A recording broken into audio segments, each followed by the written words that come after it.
I believe that our relationship with our world is an essential facet of our spirituality. And when we make nurturing our connection with the world a spiritual practice, it not only enriches our lives and makes them more vibrant and meaningful, it deepens our love for the world, and it empowers us to care for it more intentionally, more purposefully, more meaningfully. So it's good for us, and it's good for the world.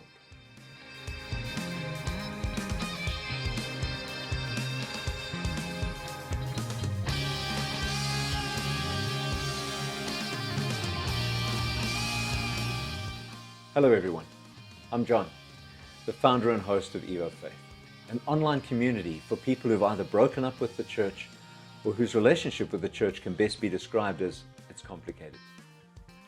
If you want to be fully alive and to show up fully, authentically and courageously in your life and relationships, then maybe EvoFaith is the space you need to nurture a vibrant, creative and life-giving spirituality.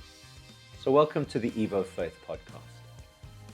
In this episode, we're talking about getting to know our world by diving deep into nature, because we can't love what we aren't willing to get to know.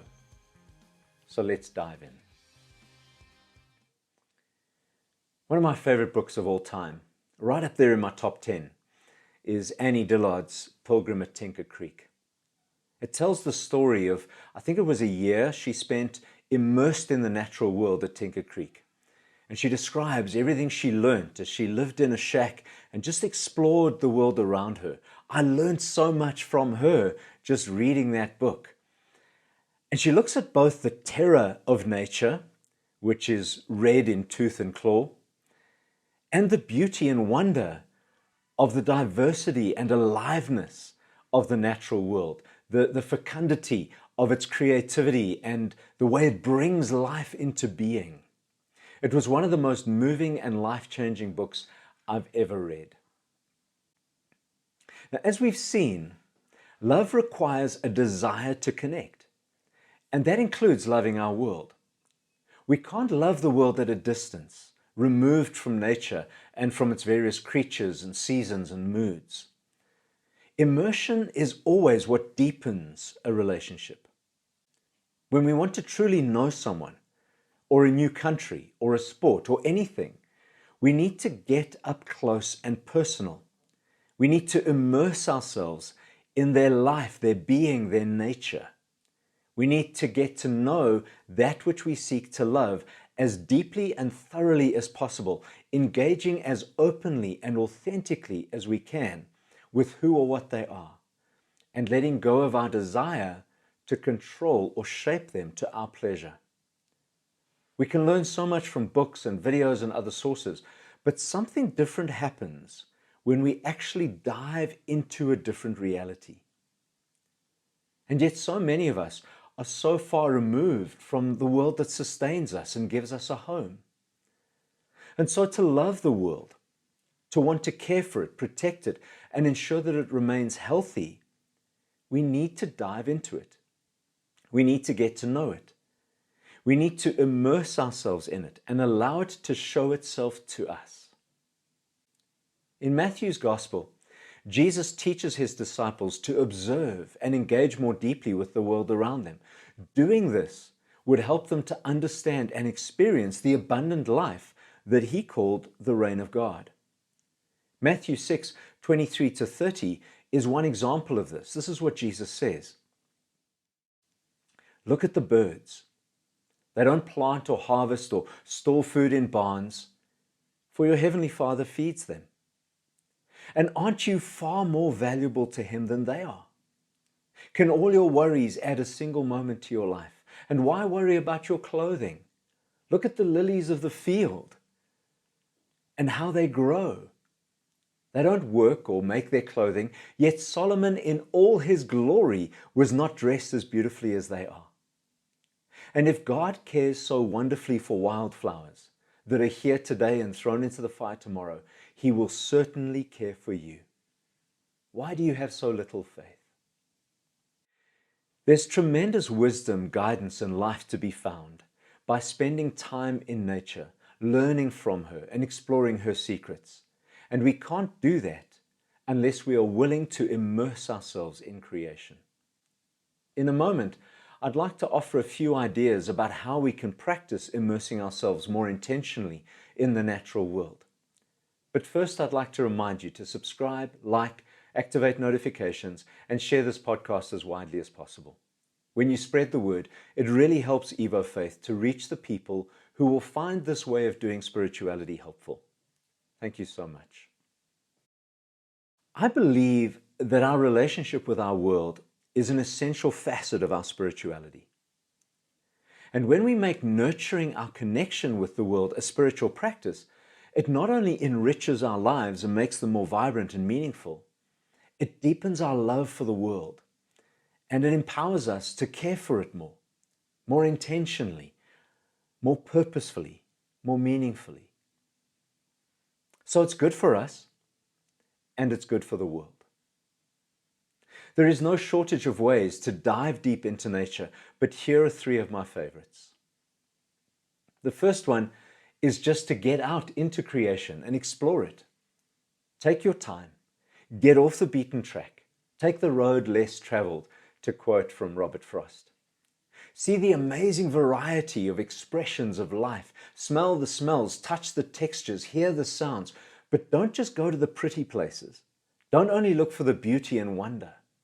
Like Annie Dillard, explore the violence, the fury, the terror too.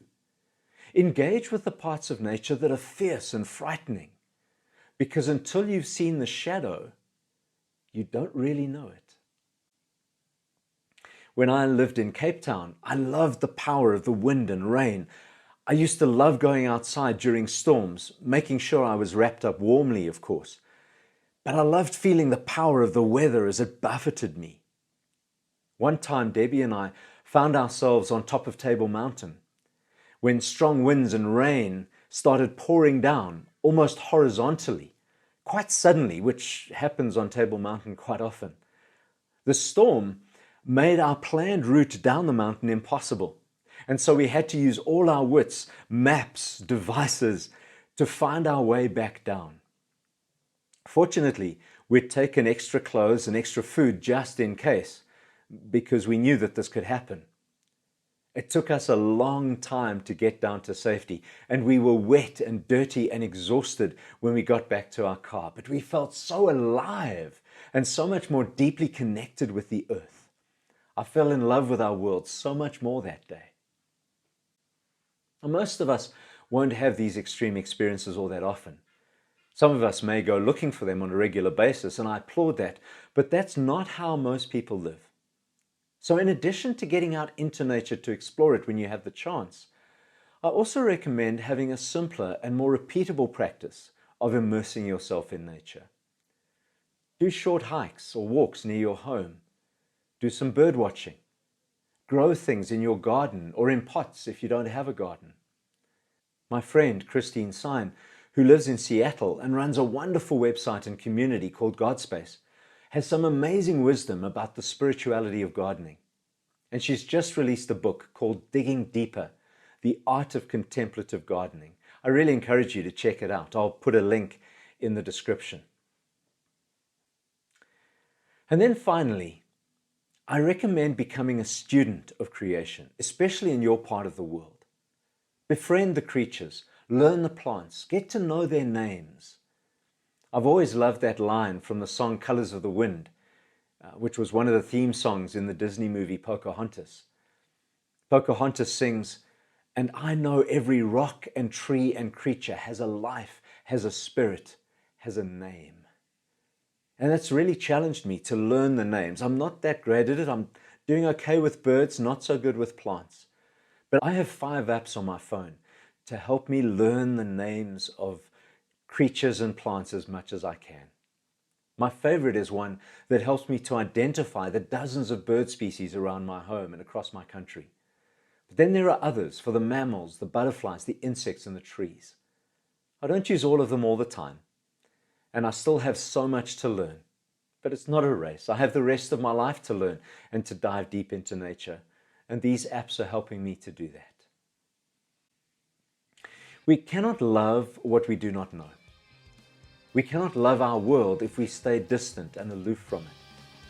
We can't engage with nature if we're always trying to push nature out of our lives and our world.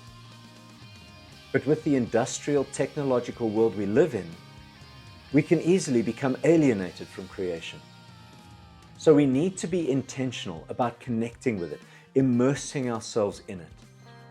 And that is a profound and healing and inspiring spiritual practice that offers tremendous rewards.